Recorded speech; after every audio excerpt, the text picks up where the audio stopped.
우리가 하나님과 동행하는 삶에 관한 내용을 매주 금요일 저녁에 살펴보고 있습니다.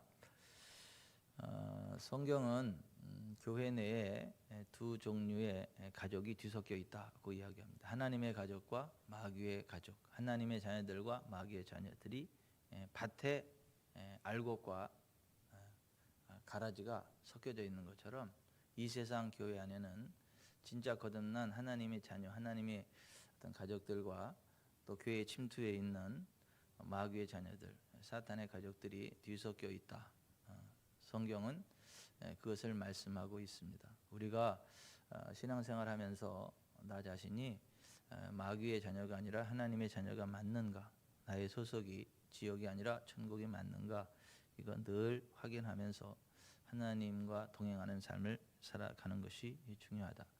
그렇지 않으면 가장 어리석은 자, 가장 미련한 자로 판명나게 될 거다. 성경은 그렇게 말씀하고 있음을 살펴봤어요. 그 하나님을 경외하는 삶을 경건한 삶이라고 하는데, 육체의 연습, 약간의 유익이 있지만 경건은 범사의 유익이 있는데 금생과 내생의 약속이 있다. 하나님을 경외하는 자들에게는 반드시 그 유익, 복이 있는데 금생과 내생에 같이 있다. 뭐 내세에만 있는 거 아니고 금세에만 있는 거 아니고 금생과 내생에 함께 유익이 있다. 많은 사람들이 속아요. 하나님의 복은 내세에서만 있는 줄로. 그래서 뭐 이 세상에서는 가난하고 병들고 찌들어도 천국에 가면 복을 받을 거니까 천국 소망 가지고 살아가야 된다. 이렇게 기만합니다. 수많은 설교자들이 그렇게 기만하고 또 그런 또 기망을 당해요. 근데 성경은 그렇게 말씀하지 않아요. 육체의 연습은 약간의 유익이 있지만 경건은 범사유익한데 금생과 내생의 약속이 있다. 예수님도 우리가 주님과 주님의 복음을 위하여 버린 것들에 대하여 현세에서 100배를 받되 박해를 겸하여 받고 내세 영생을 받지 못할 자 없다. 이런 말씀을 하셨는데, 우리가 하나님과 동행하는 삶을 살아가는 게 미련해 보이고 안 될 것처럼 보이지만 그렇지 않다. 하나님을 경외하는 것이 지혜의 근본이고 하나님을 아는 것이 지식의 근본이고, 하나님과 동행하는 삶은 하나님이 지키시고 보호하시고 환경을 초월하는 초자연적인 부흥의 길을 걸어간다. 믿으시기 바라요. 우리가 하나님과 동행하는 삶을 살아가야 될 이유가 거기에 있다라고 하는 거예요. 세상 뉴스를 바라보면 날마다 흉흉한 소식만 왔다 갔다 하죠.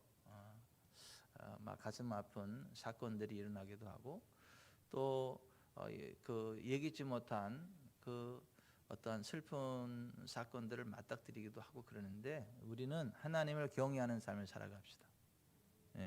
우리의 그 아이들도 하나님을 경외하는 삶을 살아갈 수 있도록 교육합시다. 그 하나님을 경외하는 사람들은 지금 뭐 슬픔의 현장인 그곳에 갈 일이 없어요. 왜냐하면 거기는 하나님 기뻐하지 않는 그러한 모임이고 행사이기 때문에 그 하나님을 경외하는 사람은 갈 수가 없어요. 거기 일확천금을 준다 해도 갈 수 없는 데가 그런 데요. 그런 데 갔다가 가슴 아픈 그러한 슬픈 사건에 휘말리는 많은 사람들이 있는데, 그러나 하나님을 경외하는 사람들에게는 하나님의 특별하신 보호하심과 은총이 있다.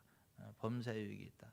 여러분, 하나님을 경외하는 가운데 하늘나라 갈 때까지 하나님이 주신 유익이 있기를 바랍니다. 하나님 주시는 복이 있기를 바랍니다. 두 번째 시간에 그 주제를 한번 달아본 거고요. 세 번째 시간에는 지옥에 떨어지는 사람들에 관하여 성경이 많이 이야기하고 있다. 구원의 확신을 갖고 살아가지만 실제로 뚜껑을 열어보면 지옥에 떨어지는 사람들이 그렇게 많다. 그러니까 우리가 그냥 신앙생활 하면서 사람들 보고 비교하고 그러지 말고 하나님 앞에서 혹여라도 내가 지옥에 떨어지는 반열에 서 있지는 않는가, 거룩한 두려움을 가지고 어떠한 지옥이 있다는 것을 기억하고 지옥에는 가지 말아야 되겠다라고 하는 거룩한 어떤 경각심을 가지고 살아가는 것이 중요하다라는 말씀을 나눴고, 새로운 피조물에 대해서 우리가 나눴어요. 하나님과 동행하는 삶은 예수 그리스도 안에서 새로운 피조물 된 자로 마지막 아담 둘째 사람으로 오신 예수 그리스도 안에서 첫사람 아담으로부터 임한 사망의 저주가 다 끊어졌고 둘째 사람이신 예수 그리스도 안에서 새로운 피조물 신인류로 인자이신 예수 그리스도가 성령을 힘입고 왕의 권세로 살아갔던 것처럼 우리 그리스도인들은 그러한 존재들이다. 보통 우리가 예수님 믿으면 영접하는 자, 곧 그 이름을 믿는 자들에게는 하나님의 자녀가 되는 권세를 주셨다. 그래서 하나님 자녀가 되는 권세를 주셨다는 그것만 가르치는데 사실은 그것보다 더 강조해야 될 게 우리가 예수 그리스도를 영접하고 예수 그리스도 안에 들어오면 하나님의 자녀, 또 다른 면으로는 새로운 피조물, 그 새로운 피조물이라고 하는 것은 첫사람 아담으로부터 내려온 모든 썩어질 구습, 악습, 저주 그 모든 것들과 상관없이 둘째 사람으로 오신 예수 그리스도 안에 신인류로 살아가는 세상 사람들이 알 수 없고 이해할 수 없는 하늘에 속한 자들로 하나님의 능력과 하나님의 권능과 하나님의 기름을 실어 나르는 자들로 새로운 피조물로 어떠한 삶 자체가 바뀌어졌다라고 하는 것을 우리가 기억해야 되는데 보통 우리가 예수님 믿고 구원받는 것을 그냥 하나님의 자녀된 권세를 주셨다. 여기에서 머물러요. 요 단계에서. 그게 틀린 것은 아니지만 그리스도 안에서 새로운 피조물이 되었다. 그 새로운 피조물이는 인자이신 예수 그리스도와 동질의 삶을 살아갈 수 있는 그러한 놀라운 존재들이 되었다라는 걸 알고 그 새로운 피조물로서 하나님의 의를 가지고 권세 있는 삶을 살아가야 된다. 그것이 하나님과 동행하는 삶이다. 저는 우리 교회 성도들이 다 그렇게 되기를 바랍니다. 그리스도 예수 안에 새로운 피조물의 어떤 정체성을 깨닫고 새로운 피조물로서 그렇게 살아가는 은혜가 있기를 바랍니다. 그냥 그 새로운 피조물 된 권세를 누리지 못하고 살면 세상 사람들하고 똑같이 그렇게 살아가요. 독수리가 그 병아리 속에서 병아리들과 함께 이렇게 자라가면 그 주변에 다 병아리들밖에 없으니까 자기를 병아리인 줄 알아요. 병아리가 어떤 모이를 쪄먹고 사니까 자기도 모이를 쪄먹고 사는 줄 알고 이제 그래요. 자기 독수리인지를 몰라요. 그리고 공중나는 독수리를 보면서 야, 저 새는 좋겠다. 저 새는 무슨 새냐? 어떻게 저렇게 하늘 높이 그 솟아오르고 뭐 독사, 뱀, 뭐 토끼, 뭐 송아지 원하는 대로 다 낚아채다 잡아먹고 야 대단하다. 난 땅이나 쪼아먹고 있는데 그게 사실은 자기도 독수리예요. 근데 독수리도 자기가 독수리인 걸 모르고 병아리라고 생각을 하면 독수리지만 병아리처럼 살아가는 거예요. 근데 어느 날 내가 병아리가 아니고 독수리다라는 자기 정체성을 깨닫고 날개를 훅 펼치고 창공으로 오르기 시작할 때 그 부러워하던 그 독수리의 바늘에 그 독수리도 쓰게 된다는 거예요. 여러분 우리가 새로 말하면 병아리가 아니고 독수리라는 걸 아시기 바랍니다. 그리스도 예수 안에서 우리가 새로운 피조물이 되었다라는 게 그런 거예요. 그러니까 예수 그리스도처럼 살아갈 수 있고 예수 그리스도보다 더 큰 일도 할 수 있는 그러한 삶을 살아가는 사람이 하나님과 동행하는 삶을 살아가는 사람이다라고 하는 것. 그리고 새로운 피조물에게 주어진 의의 선물. 우리가 하나님의 은혜와 그리스도 예수 안에 의의 선물로 생명 안에서 왕노릇하는 삶을 살아간다. 의라고 하는 것은 거듭난 그 순간에 주어진 것이지 우리가 열심히 기도하고 봉사하고 노력해서 도달할 수 있는 그 무엇이 아니다. 우리가 예수 그리스도를 믿는 믿음 안에 딱 들어온 순간 그리스도 예수 안에서 하나님의 의가 되었다. 아멘. 그래서 의인의 간구는 역사하는 힘이 크다. 엘리야가 기도해서 하늘문을 닫아버리고 다시 기도해서 하늘문을 열어버리고 3년 6개월 동안 비가 내리지 않는 것에 비를 내렸던 것처럼 우리는 그리스도 예수 안에서 하나님의 의를 부여받은 자로서 그 간구하는 힘이 큰 역사하는 힘이 큰 간구의 사람들이다라고 하는 거예요. 그래서 의는 하나님의 선물이다. 그 의의 선물에 관한 내용들을 쭉 살펴봤죠. 그리고 영적 성장을 하기 위해서는 과거를 잊어버려야 된다. 용서해야 된다. 기도가 무엇인지를 알고 정확히 해야 된다. 믿음, 예배, 심고 거둠, 그리고 전도. 이 7가지의 어떤 그 단계들을 통해서 우리가 영적으로 성장한다. 이 7가지를 우리가 하지 않으면 영적으로 성장하지 않는다. 그냥 계속 어린아이 상태에 머물 수밖에 없다라는 것을 우리가 함께 나눴어요. 생명과 건강을 위한 삶의 근본 원리에 관한 내용을 우리가 다뤘어요. 우리가 이 세상 살아가는 동안에 건강하게 살아갑시다. 건강하게 살아가셔야 돼요. 예.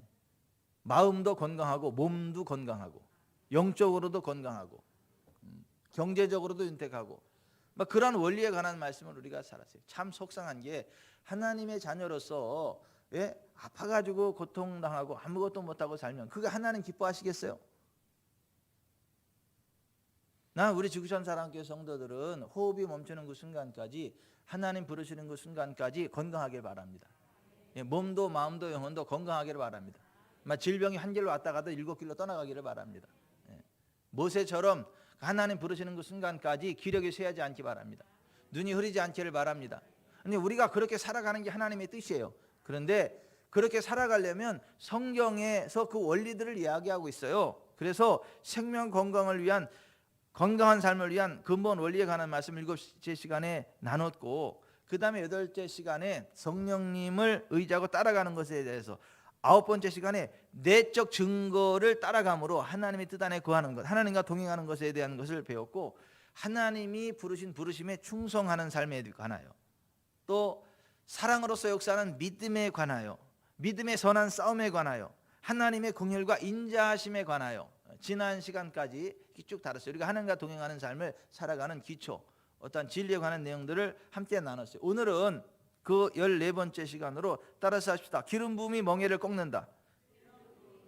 기름 부음이 멍에를 꺾는다. 우리가 이 세상 살아가는 동안에 우리를 찐누르는 많은 그 문제거리들을 만나요. 이를테면 북이스라엘은 아시리아라고는 아수르라고 하는 나라가 와서 그 나라 전체를 쑥대밭을 만들고 유다는 바벨론이라는 나라가 와서 막 쑥대밭을 만들고 막 노예를 끌어가고 그래서 뭐 다 주권도 빼앗기고 자유도 빼앗기고 물질 다 빼앗기고 마치 소가 자유롭게 걷지 못하고 목에 멍에를 딱 쥐고 농부가 그냥 시키는 대로 그 멍에를 쥐고 막 가야 되는 것처럼 원수의 멍에가 우리를 막 압제하고 우리에게 자유를 억압하고 우리의 삶을 살아도 산 게 아닌 노예로 고통스럽게 살아가는 그러한 삶의 여러 가지 정해, 저주거리, 멍해거리가 우리에게 주어지는데 우리가 하나님을 떠나서 하나님과의 어떠한 그 교제를 잃어버리고 세상과 짝짝꿍하며 살아가고 하나님을 반역할 때 그러한 목의 멍에가 우리 가운데 이렇게 주어져 가지고 우리가 그 짐을 지고 고통스럽게 살아가는데 그 우리 목에 주어진 그 멍에 저주의 멍에 짐을 벗기는 방법이 뭐냐면 기름 부음이 하나님께로 돌아가고 하나님의 성령 안에서 기름 부음을 받는 거예요. 그럼 하나님의 성령의 기름 부음이 우리 목의 멍에를 꺾어버린다는 거예요. 짐을 벗겨버린다라고 하는 거예요. 오늘 우리가 읽은 이사야서 10장 27절에 그날에 그의 무거운 짐이 내 어깨에서 떠나고 그의 멍에가 내 목에서 벗어지되 기름진 까닭에 멍에가 부러지리라. 이 기름진 까닭이라고 하는 것은 성령님의 어떠한 임재예요. 성령님의 권능이에요. 우리가 하나님과 동행하고 성령님을 사모하고 의지하고 나아갈 때 성령님이 우리와 함께 하십니다. 성령 우리가 함께 하시면 그 기름 부음으로다가 목의 멍에 우리의 삶의 모든 문제들이 꺾어져 나간다는 거예요. 우리를 찐누르는 모든 짐들이 벗겨져 나간다라고 하는 거예요. 그 실질적인 능력이에요. 그래서 사도 바울이 에베소에서 2년 동안 진리의 말씀을 열심히 가르쳤더니 하나님의 성령께서 사도 바울에게 기름을 부으셨죠. 그래서 그의 몸에 그 기름이 부어지니까 그 몸에 있던 이 손수건만 갖다가 이렇게 얹어도 악한 귀신이 떠나고 병든 자들이 낫고 그의 앞치마 손수건만 갖다 얹어도 악한 귀신이 떠나고 병자가 낫다. 그래서 사도행전 19장 11절에 하나님이 바울의 손으로 놀라운 능력을 행하게 하시니 심지어 사람들이 바울의 몸에서 손수건이나 앞치마를 가져다가 병든 사람에게 얹으면 그 병이 떠나고 악귀도 나가더라. 이 기름 부음의 역사거든요. 여러분 하나님과 동행하는 가운데 이 기름 부음이 우리 가운데 부어지기를 바랍니다. 이 기름 부음의 능력이 우리 목의 멍에를 꺾어버리길 바랍니다. 우리 어깨의 짐을 벗기기를 바랍니다. 기름 부음 안에 살아가면 우리가 자유해요. 우리를 억누르는 모든 것들이 꺾어집니다. 자유케 됩니다. 가벼워져요. 예수님의 사역을 보면 그 성령님의 기름 부음이 어떻게 역사하는가를 볼 수 있어요. 마가복음 5장에 나타난 기름 부음의 역사를 한번 좀 살펴보기를 원합니다. 그 마가복음 5장 25절부터 쭉 보면 12해를 혈루증으로 알아온 한 여자가 있어. 많은 의사에게 많은 괴로움을 받았고 가진 것도 다 합의하였을 때 아무 효험이 없고 도리어 더 중요했던 차에 예수의 소문을 듣고 무리 가운데 끼어 뒤로 와서 그 의의 옷에 손을 대니 이는 내가 그의 옷에만 손을 대어 구원을 받으리라고 계속 말함이로라. 이에 그의 혈루 근원이 곧 마름에 병이 나은 줄을 몸에 깨달으니라. 예수께서 능력이 자기에게서 나간 줄을 곧 스스로 아시고 무리 가운데서 돌이켜 말씀하시되 누가 내 옷에 손을 대었느냐 하시니 제자들이 여짜오되 무리가 에워싸매는 것을 보시며 누가 내게 손을 대었느냐 물으시나이까 하되 예수께서 이 일 행한 여자를 보려고 둘러보시니 여자가 자기에게 이루어진 일을 알고 두려워하여 떨며 와서 그 앞에 엎드려 모든 사실을 여쭈니 예수께서 이르시되 딸아 네 믿음이 너를 구원하였으니 평안히 가라. 내 병에서 너여 건강할지어다. 아멘. 여기 보면 12해를 혈루증으로 앓던 한 여자가 나와요. 유명한 의사 다 찾아가 봤다는 거예요. 좋다는 약 다 써봤다는 거예요. 12년 동안. 그러는 동안 가산 다 탕진해 버렸어요. 재산 다 날려버렸어요. 근데 건강을 회복하지 못했다라고 하는 거예요. 이제 병든 몸 하나만 남았어요. 여러분 우리는요 부자입니다. 우리는 부자예요. 뭐 병원에 다 갖다 바쳐가지고 병든 몸만 남은 사람 여기 있어요 지금. 우리는 근데 이 여자는요 너무 안타까워. 12년 동안 자기 병 하나 혈루증 하나 고쳐보려고 그냥 실력이 있던 의사는 다 찾아봤고 좋은 약은 다 먹어봤는데 그 가산만 탕진했지 아무 효험도 없어. 아무 효험도 없었어. 그런데 그 여자의 문제가 해결됐어요. 예수님 만나서. 아멘. 예수님 만나서 완벽히 해결됐어요. 근데 해결되는 이 장면 가운데 두 가지 단어가 나와요. 첫째 능력이라는 말이 나와요. 둘째 믿음이라는 말이 나와요. 예수님은 성령의 기름 부음 가운데에 사역했었던 기름 부음의 사람이거든요. 기름 부음의 사람이란 다른 말로 그리스도라 그래요. 메시아라 그래요. 기름 부음 받은 사람, 기름 부음 안에 거하는 사람. 그거를 헬라어로는 그리스도라 그러고 히브리어로는 메시아라 그래요. 우리말로 번역하자면 기름 부음을 받은 자라는 의미예요. 예수님은 그리스도로 그 기름 부음을 받고 사역을 했단 말이죠. 그러니까 이 12해를 혈루증으로 알면서 모든 재산 다 탕진하는 여자가 소문을 들었어요. 예수님에게는 기름 부음이 있고 그분이 메시아 기름 부음의 사람이고 그분의 옷에만 손을 대도 다 낫는다. 그래서 나도 그의 옷에 손만 얹어도 내가 구원을 받으리라. 내 병이 나으리라. 이걸 믿었어요. 그걸 믿고 계속 고백을 했어요. 내가 그의 옷에만 손을 대도 나음을 입으리라. 내가 그의 옷에만 손을 대도 구원을 받으리라. 이 구원이라는 말이요 문제로부터 해결되는 겁니다. 구원, 그러니까 질병이 치유되는 게 구원이에요. 이게 그러니까 내가 그의 옷에만 손을 대어도 구원을 받으리라 계속해서 말했다는 거예요. 우리말에는 뭐 생각하밀러라 이렇게 번역이 되어 있는데 히브리어는 엘레겐이란 말이에요. 레고 내가 말한다라는 말에 어떤 그 진행이에요. 엘레겐 그러니까 she kept saying 계속해서 말했다 그런 의미예요. 그러니까 예수님 만나기까지 계속 그걸 믿고 계속 고백했단 말이야. 내가 그의 옷에만 손을 대어도 구원을 받으리라. 내가 그의 옷에만 손을 대고 계속 반복해서 말하면서 예수님 뒤로 와가지고 예수님 옷을 딱 만졌더니 훅 능력이 훅 흘러 들어왔어요. 그 능력이 무슨 능력이에요? 기름 부음의 능력입니다. 그 기름 부음이 들어오면 어떻게 목에 멍에가 꺾어진다고요. 어깨 침이 벗겨진다고요. 그 능력이 훅 흘러 들어와 깨끗해졌어. 순간 느끼는 거야. 근데 예수님이 지나가다 말고 누가 내 옷에 손을 대었느냐 이렇게 부르시는 거야. 근데 지금 예수님 옷에 손댄 사람이 1명이에요, 2명이에요, 10명이에요. 수를 셀 수도 없어요. 그 수많은 사람들이 밀고 밀치면서 예수님 옷에 얼마나 많이 닿는데 근데 예수님이 누가 내 옷에 손을 대었느냐 이렇게 물어봐요. 이는 능력이 내게서 나갔습니다. 여러분 이거 보세요. 기름 부음의 능력이요. 믿음으로 쭉 끌어당길 때는요. 느껴 그거를 진짜. 전기가 훅 흘러가면 전기가 훅 흘러가는 걸 느끼는 것처럼 진공청소기를 확 대면 진공청소기가 이걸 팍 빨아들이는 걸 이게 느끼는 것처럼 쭉 됐을 때 이게 기름 부음을 쭉 끌어당기면요. 어제 놀래버리 손가락이 빵꾸 날 것 같아. 이게 너무 빡 당겨가지고 이게. 아니 이게 막 간절하면 그 당기는 사람들. 근데 예수님이 그거야. 이게 보더니 능력이 내게서 나 누가 내게서 손을 댔느냐 이렇게 물어보는 거예요. 근데 많은 사람이 밀고 미는데 누가 손을 댔냐고 묻느냐고 이 베드로가 이렇게 물어보는 거잖아요. 제자들이 여짜오되 무리가 에워싸매는 것을 보시며 누가 내게 옷에 손을 대었느냐 물으시나이까. 아니 한두 명이 아닌데 무슨 말씀 하시는 거냐. 예수님이 하시는 말씀이 아니잖아요. 능력이 자기에게 나간 줄을 아셨다. 그 상황 가운데 여자가 예수님 앞에 두려워 떨며 와서 엎드려 가지고 사실대로 얘기했죠. 예수님이 메시아인 걸 내가 믿고 예수님 옷에만 손을 얹어 내가 나을 거를 믿고 고백을 하면서 이게 손을 얹었더니 진짜 나았습니다. 그때 예수님이 그 여자에게 한 얘기가 뭐예요? 딸아, 내 믿음이 너를 구원하였으니 평안히 가라. 내 병에서 너가 건강할지어다. 딸아, 내 믿음이 너를 구원하였다. 딸아, 내 믿음이 너를 구원하였다. 평안히 가라. 내 병에서 너요 건강할지어다. 아멘.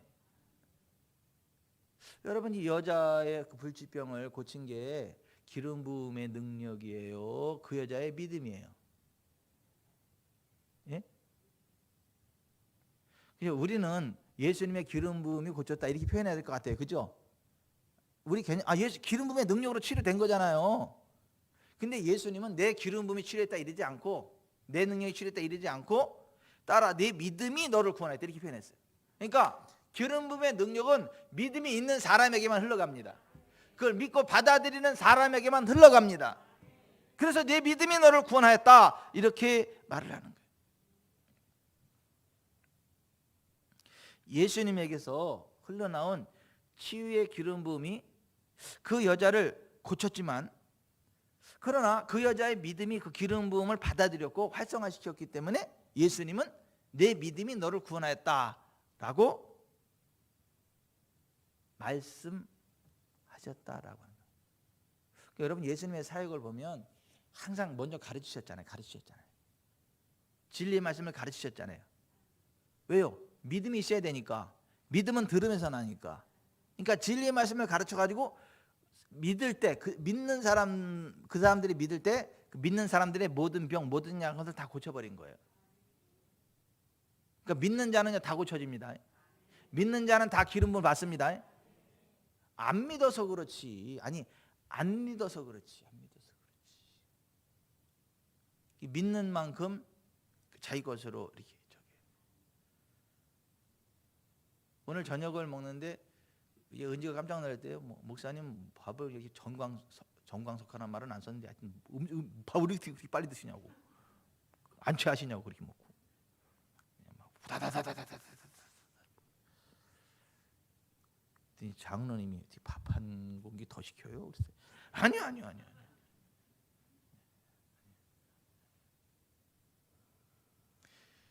밥이 한 공기가 들어올 거냐 두 공기가 들어올 거냐 내가 받아들이는 게 결정하는 거예요. 밥 한 공기 더, 그럼 밥 한 공기가 더 여기 들어와. 근데 아니요 됐어요. 한 공기면 됐어요. 그래서 한 공기만 여기 들어왔어요.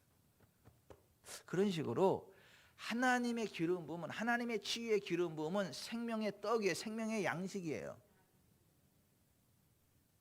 그래서 믿음으로 받아들이는 만큼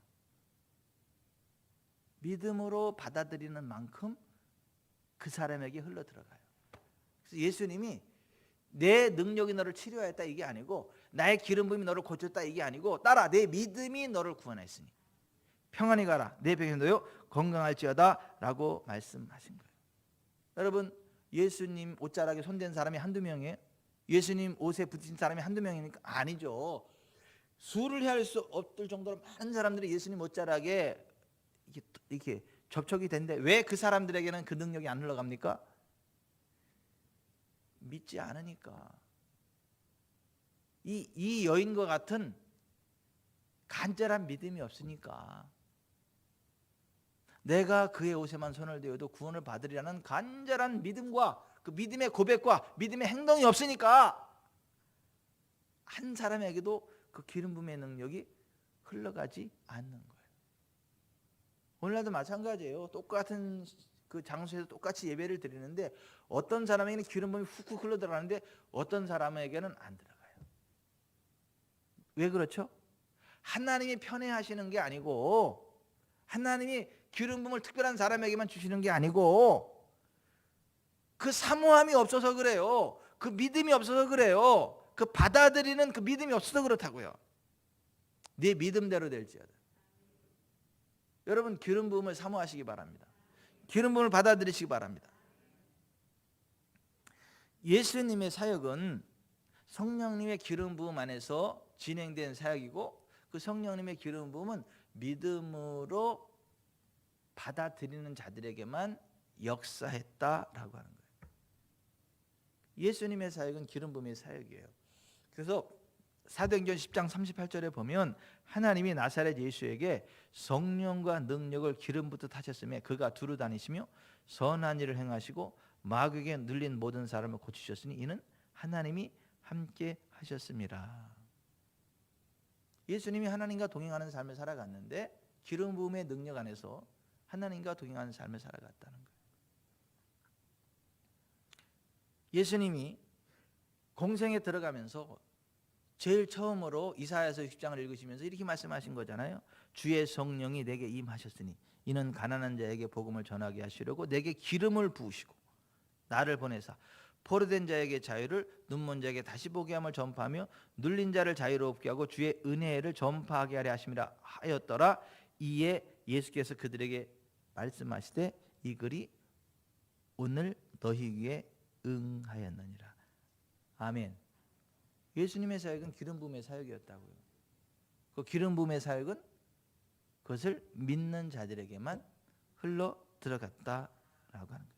그래서 예수님은 항상 내 믿음대로 될지어다. 응? 계속 내 믿음대로 될지어다. 예수께서 백부장에게 이르시되 가라 내 믿음대로 될지어다 하시니 그 즉시 하인이 나으니라. 예수께서 집에 들어가시면 맹인들이 그에게 나오거늘 예수께서 이르시되 내가 능히 이 일 할 줄을 믿느냐 대답하되 주여 그러하오이다 하니 이에 예수께서 그들의 눈을 만지시며 이르시되 너희 믿음대로 되라 하시니 곧 그 눈들이 밝아진지라. 이에 예수께서 대답하여 이르시되 여자여 내 믿음이 크도다 내 소원대로 되리라 하시니 그때로부터 그의 딸이 나으니라. 예수께서 이르시되 내 믿음이 너를 구원하느니라 하시니 그가 곧 보게 되어 예수를 길에서 따르니라. 여러분, 그 하나님은요 언제 어디에서나 계시다는 걸 믿으시기 바랍니다. 하나님은 언제 어느 곳에나 계시기 때문에, 하나님의 성령은 언제 어느 곳에나 계시기 때문에 믿음으로 받아들일 때 언제 어디에서나 그 기름 부음이 우리에게 부어진다는 걸 믿으시기를 바랍니다. 아멘.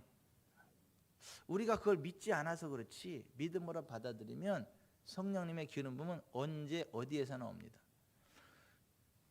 여기 지금 이 전구의 빛이 들어오잖아요. 근데 이 전기가 지금 만들어진 게 아니에요. 이미 만들어진 발전소에 만들어진 전기가 여기까지 온 거고, 스위치를 딱 올려가지고 이미 여기 와 있는 전기가 빛으로 드러나는 거잖아요. 그런 식으로 하나님의 성령은 어디에나 계세요. 안에 계신 곳이 없으세요. 하나님은요 안에 계신 곳이 없으십니다. 그래서 열대를 혈루증으로 앓았던 여인이 예수님이 옷자락을 믿음으로 고백 딱 잡은 것처럼 손을 따고 성령님 지금 내게 기름 부음으로 임하시옵소서. 오 성령님하고 쭉 성령 환영하면요 내가 서 있는 그 자리에서요 성령의 기름이 훅 부어집니다.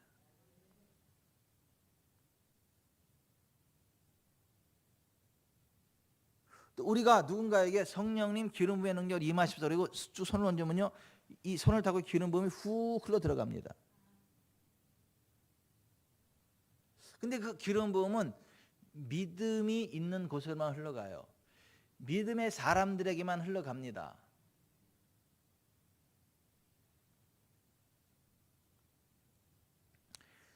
(17세) 소년으로 기형 심장과 혈액병으로 온몸이 마비되어 16개월간 병상에 누워서 죽어가던 케네스 해긴이 하나님의 능력으로 치유받은 간증, 다시 한번 인용합니다.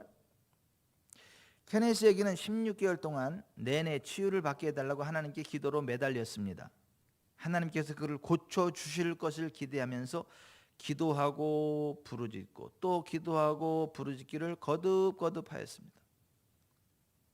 그는 마음속으로 자기가 완전히 치유받을 것을 생각했습니다. 심장이 정상으로 뛰고 온몸의 마비가 사라지고 그의 혈액병이 치유된 것을 생각했습니다. 그런 다음에 그가 치유받았다고 믿으려고 했어요. 그러던 어느 날 마가복음 11장 24절을 읽다가 그의 생각하는 바가 성경 말씀과 일치하지 않는다는 것을 발견했죠. 마가복음 11장 24절은 이렇게 되어 있었습니다. 그러므로 내가 너희에게 말하노니 무엇이든지 기도하고 구하는 것은 받은 줄로 믿으라. 그리하면 너에게 그대로 되리라. 그는 치유받아 건강한 몸이 되기를 바랬습니다. 그래서 마가복음 11장 24절이 진짜로 무엇을 말하고 있는지 알게 되었을 때 큰 소리로 말했습니다. 이제 알았다. 내 심장이 정상으로 뛰지 않고 내 몸이 아직 마비 상태에 있고 이 불치의 혈액병으로 여전히 여기에 알아 누워 있지만 나는 내가 치유받은 것으로 믿기를 시작해야 하는 것이로구나. 그가 그 성경에서 그 점을 깨달았을 때 큰 소리로 말하기 시작했습니다. 나는 심장규형병의 치유를 받은 줄로 믿습니다. 나는 마비 증세의 치유를 받은 줄로 믿습니다. 나는 불치의 혈액병의 치유를 받은 줄로 믿습니다. 나는 내 머리 끝에서부터 발바닥까지 치유를 받은 줄로 믿습니다. 주님, 저를 치유해 주셔서 감사합니다. 하나님, 저의 심장이 건강해진 것을 감사합니다. 하나님, 저의 마비가 치유된 것을 감사합니다. 하나님, 혈액병이 치유된 것을 감사합니다. 그가 그렇게 했을 때 그 속에서 이제 너는 내가 치유받은 것을 믿는구나라는 음성을 들었습니다. 네, 틀림없습니다. 그가 말했습니다. 그러자 내적인 음성, 세미한 음성으로 부르는 음성이 말했습니다. 그렇다면 일어나라. 치유받은 사람들은 오전 10시 30분이면 일어나 있어야 하는 거야. 성령님께서 그렇게 말씀하시는 것을 그가 들었을 때 그의 머리가 더 우세해지려고 하였습니다. 그의 지성과 이성이 이렇게 요구하였습니다. 마비된 사람이 어떻게 일어나려고 하는 거야? 그래도 그는 노력을 했습니다. 이리저리 몸을 움직여서 많은 자세를 취하였습니다. 앉은 자세를 취하였습니다.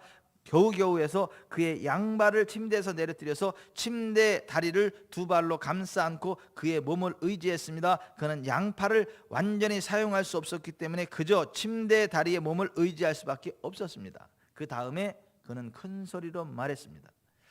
나는 전능하신 하나님과 우리 주 예수 그리스도와 성령님과 이 방에 와 있는 모든 거룩한 천사들과 이 방에 있는 모든 마귀와 모든 악령들 앞에서 선포하기를 원한다. 마가복음 11장 24절에 의하여 나는 내 몸에 치유를 받은 줄로 믿노라. 그가 그렇게 말했을 때 뭔가가 그의 머리 위를 탁 치는 것을 느꼈습니다. 그것은 성령의 능력이었습니다. 마치 누군가가 그 위에 서서 뜨끈뜨끈한 물 주전자를 기울여 그 머리 위에 붓는 것 같은 느낌이 들었습니다. 그 따뜻한 빛이 그 머리 위로 그의 몸과 양팔로 그의 발가락 끝과 손가락 끝으로 흘러내렸습니다. 그때까지 그 몸의 상체 쪽은 어느 정도 사용을 했었지만 허리 아래로부터는 아무런 감각도 느끼지 못했습니다. 그가 아래쪽을 내려다 보지 아니했다면 그의 두 발이 아래로 내려와 있다는 것을 알지 못했습니다. 그러나 그 따뜻한 빛이 천천히 그의 몸을 통과하여 지나갈 때 모든 감각들이 살아났습니다. 하나님의 능력이 그의 발가락 끝을 통과할 때 마치 1천만 개의 핀이 그의 두 다리를 찌르는 것 같이 느껴졌습니다. 그렇게 해서 그가 침대 곁에 똑바로 서 있는 동안 모든 병의 증상이 다 사라졌습니다. 하나님의 능력이 그가 누워 있었던 16개월 동안 내내 그의 방에 함께 있었습니다. 다만 그는 믿음으로 그것에다가 플러그를 꽂는 방법을 몰랐던 것입니다. 16개월 전에 그렇게 할 수도 있었는데 16개월 다 고생할 거 다 하고 나서 그때 믿음으로 적용했다는 거예요. 여러분의 인생 다 끝나고 인생 말년에 그러지 말고 여러분의 삶의 현장 가운데, 우리의 삶의 현장 가운데 있는 성령의 기름 가운데 믿음의 플러그를 꽂으시기를 바라요.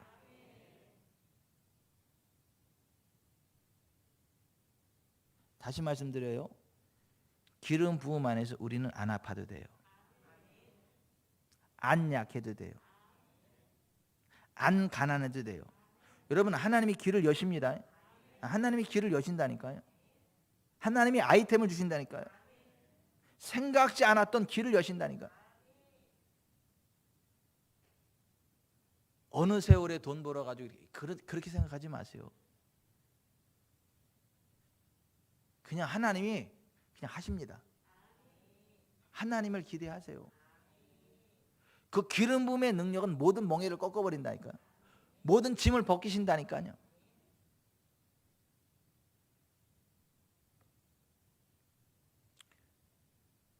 케네스 에긴이 치유받을 그때의 기름 부음이 새롭게 임한 게 아니라 이미 거기 기름 부음이 있었어요.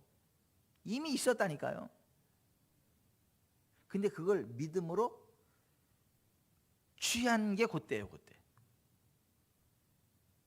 그러니까 우리가 지금 이 스위치 안 올리면 계속 꼼꼼한 데서 이렇게 해야 돼, 꼼꼼한 데서.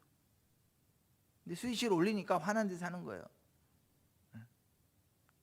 그런 식으로 우리가 한평생 살아가는 동안에 필요한 모든 기름 부음이 늘 우리 곁에 와 계십니다. 성령님이 늘 우리와 함께 하십니다. 그걸 믿음으로 받으세요.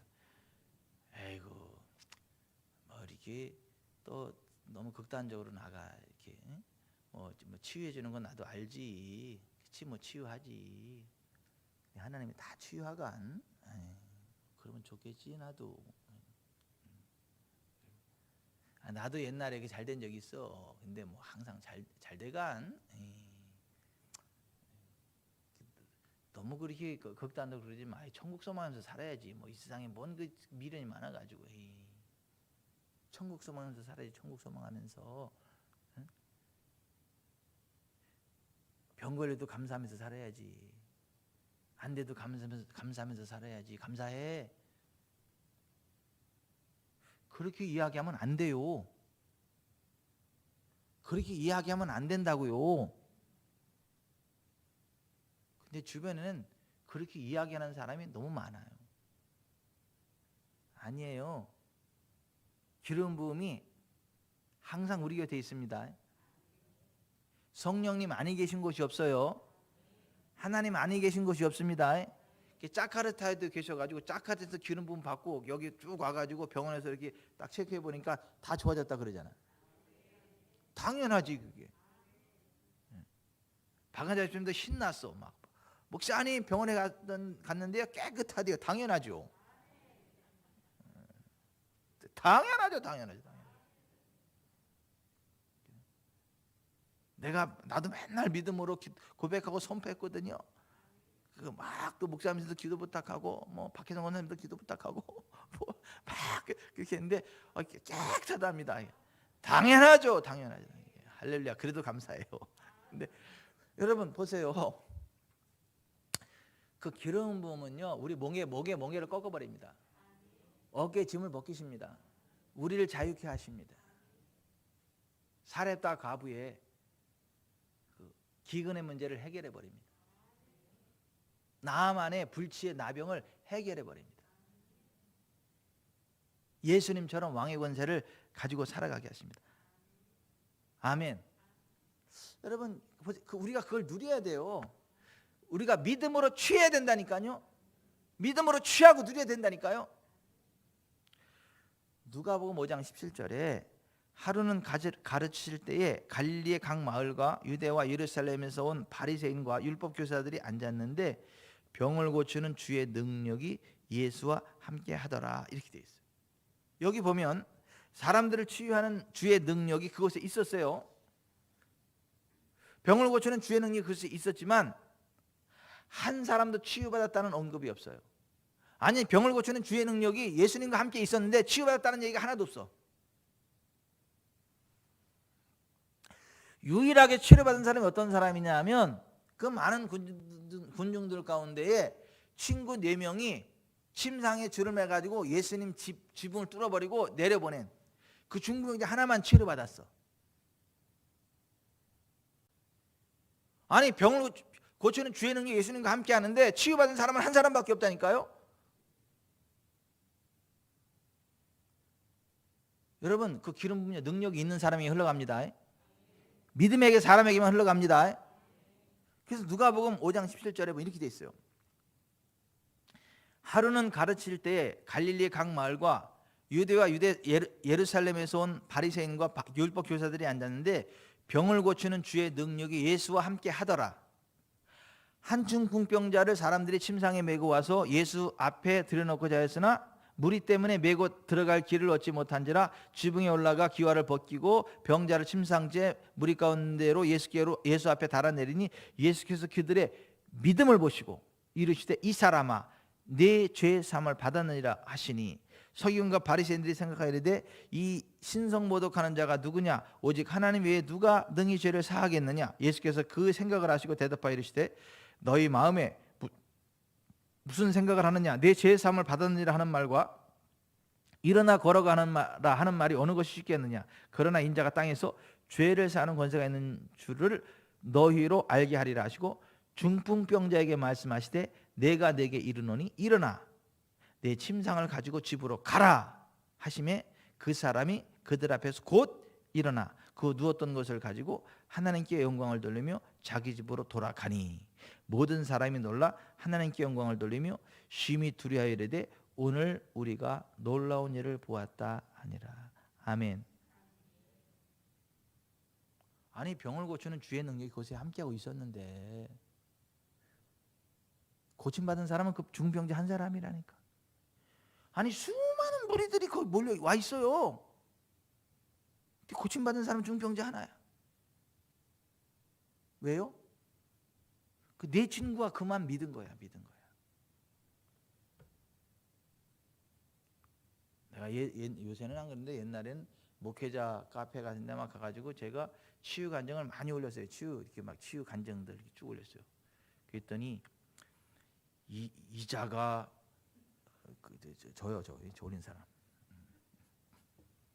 이자가 병원 진단서도 안 올리고 뭐 이렇게 하면 사기친다고.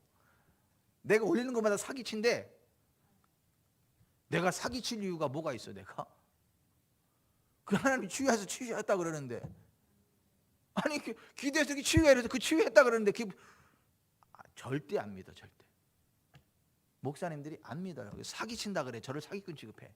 말도 안 되는 글 올린다고. 아유 참 지구촌 사람께 담임 목사 그런 목사 아닌 걸 감사하세요. 똑똑한 쟤는 혼자 다 하고 병원 진단서 같은 거 올리래. 기가 막혀. 내가 거기다 왜 올리냐 그런 거를.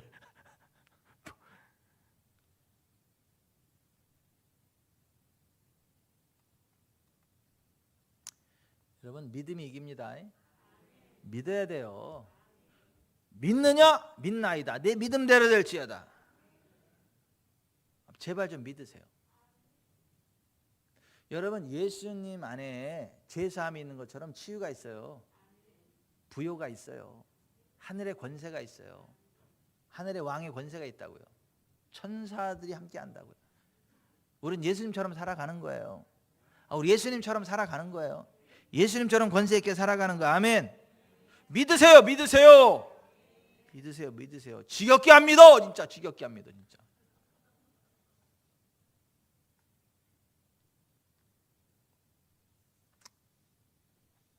그러므로 우리는 두려워할지니 그의 안식에 들어갈 약속이 남아 있을지라도 너희 중에는 혹 이르지 못할 자가 있을까 함이라. 그들과 같이 우리도 복음 전함을 받은 자이나 들은 바 그 말씀이 그들에게 유익하지 못한 것은 듣는 자가 믿음과 결부시키지 아니함이라. 믿음과 결부시키지 않기 때문에 아무 유익이 없다는 거. 아무 유익이 없다.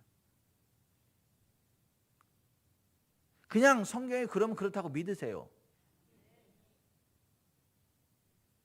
그리고 기름 부음의 사람이 그냥 딱 하면 받을 줄 믿고 받은 줄 믿고 된 줄 믿고 일어나 가세요. 그러면 일어나 가세요.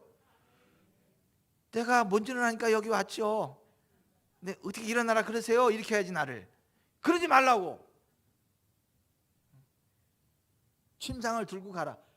내가 지금 친구 침상에 매어 앉는 거 안 보이세요? 걷지도 못하는데 침상을 어떻게 들고 가요? 그러지 말라고요.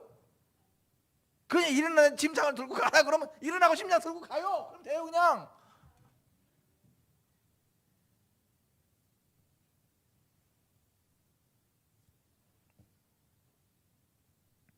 지금 이곳에 하나님의 기름 부음이 역사합니다. 우리가 기름 부음을 피할 수가 없어요. 근데 그 기름 부음은 믿음으로 받아들이는 자들에게만 역사해요. 믿고 고백하고 취하는 자들에게만 역사합니다. 오늘 우리가 기도하면서도 성령님, 제가 그 당신의 기름 부음을 사모합니다. 하나님, 내가 그 예수님에게 부으셨던 그 성령과 능력, 기름부터 타셨던 그 능력을 내가 사모합니다. 하나님 나사렛 예수에게 성령과 능력을 기름부터 타셨던 것처럼 저에게 성령과 능력을 기름부터 타시는 하나님의 은혜를 구합니다. 지금 그 기름 부음으로 역사하시옵소서. 옛날에 케네스 에긴이 뭐 다른 사람들은 기도 받으면 막 뻥뻥 쓰러지고 막 그러는데 자기는 안 쓰러지는 거야. 그러다가 믿음의 어리를 발견해가지고 케네스 에긴이 뭐랬는지 아세요? 나는 저 목사님이 손을 얹는 순간 기름 부음이 와가지고 빡 나가서 떨어질 거다. 너무 강력하지 빡 떨어질 거다. 그 믿음으로 딱 갔는데 진짜 손을 대자마자 빡 나가 떨어지는 거야.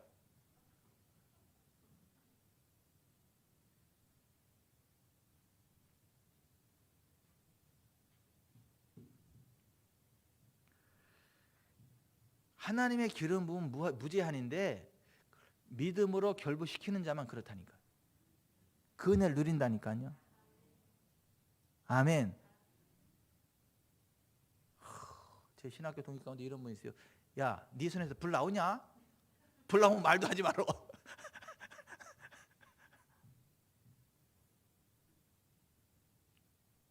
어디 한번 해봐. 하나님 조롱하는 거지 그게.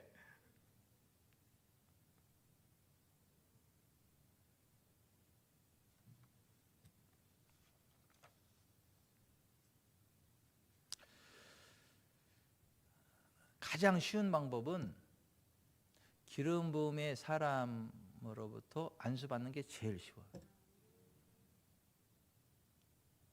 그래서 예수님도 그 하나님도 모세에게 이래잖아. 여호수아한테 안수해서 너에게 있는 그 존귀, 그 기름 부음을 그에게 위탁하라고.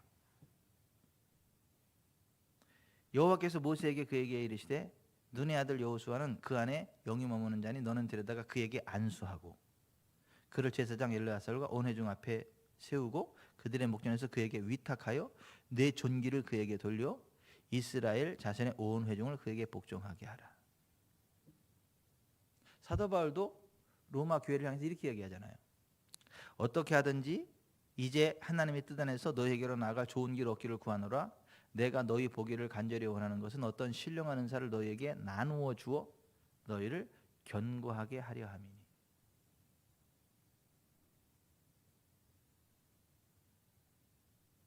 제일 좋은 건 그냥 손을 들고 성령님 지금 내게 기름 부음으로 역사하시오 이렇게 받는 게 제일 좋아. 근데 그게 잘 안 되는 사람은 기름 부음의 사람이 안수를 받는 게 또 빨로. 하나님이 사용한 방법이 그거고 사도들이 사용한 방법이 그거고 그래요. 근데 착각하지 말 것은 그 사람에게서 나오는 게 아닙니다. 하나님의 기름이 흘러가는 겁니다.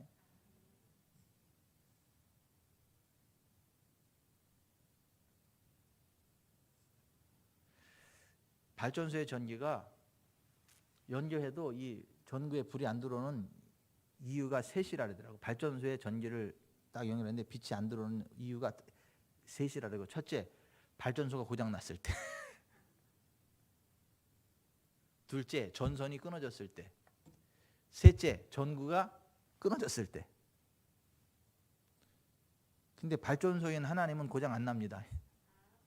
성령님은 멈추지 않습니다. 그리고 기름 부음의 사람한테 반드시 흘러갑니다. 문제는 자기가 내가 고장 나면 안 돼. 물론 내가 고장 안 났어도 이 선이 중간에 또 끊어진 거면 또 안 돼요. 삼박자가 맞아야 돼. 우리는 삼박자가 맞는 사람들입니다. 그 기름 부음의 은총 가운데 들어가서 하나님 주시는 풍성한 삶의 길을 달려가시기를 주 예수 그리스도의 이름으로 축원해 드립니다. 오늘도 기도하면서 하나님, 제가 기름 부음을 사모합니다. 성령님, 내가 기름 부음을 사모합니다. 오늘 기름 부음의 능력으로 나를 덮으시고 목에 멍에를 부러뜨리시고 어깨 짐을 벗기시고 저로 하여금 하나님 기뻐하는 길을 걸어가게 해주시고 하나님 영광을 드러내게 해주시고 제가 하나님의 축복의 통로가 돼서 병든 자를 고치고 죽은 영혼들 살려내고 방황하는 영혼들 주님께로 인도하고 또 내 삶 가운데 윤택함이 차고도 넘치고 많은 사람들이 윤택함을 흘려보내는 복된 삶 살아갈 수 있도록 은혜 베풀어 주옵소서. 그 믿음으로 기도에다 가시기를 바랍니다. 그 믿음으로 기도하시기를 바랍니다. 아멘. 제일 좋은 건 여러분들이 받아요. 그냥 맨날 또 그냥 어떠한 다른 사람한테 기도 받는 것만 의지하는 거, 그게 뭐 나쁜 것도 아니고 틀린 것도 아니지만은 제일 좋은 건 자기가 직접 받는 거예요. 제일 좋은 거는 직접 그냥 성령님께 받는 거예요. 아멘. 그게 안 되면 뭐 하여튼 뭐 기름 부음의 사람한테 받아도 좋아요. 그런데 가능하면 직접 받아라. 직접 주님께 받아라. 아멘. 기도하겠습니다.